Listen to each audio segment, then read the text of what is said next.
Hello again from sadout.gallery. My name is Sherry, and in this video I'm going to show you how to make these beautiful candy coasters.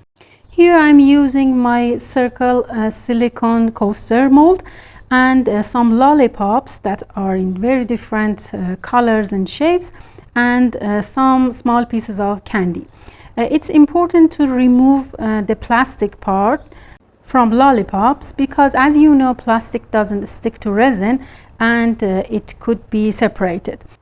After that, we size them to make sure they will fit inside our mold. Then we add them to the mold, but on the top of a 2 to 3 millimeter layer of clear resin. For the coating layer, I'm adding 1 drop of pink ink and some glitter, and cover my mold with it. Give it 24 hours and it's ready.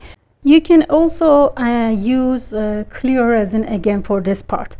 Here I'm doing this again with another different kind of lollipops, and here I'm using green and effect glitter, and this is the result. I hope you like it.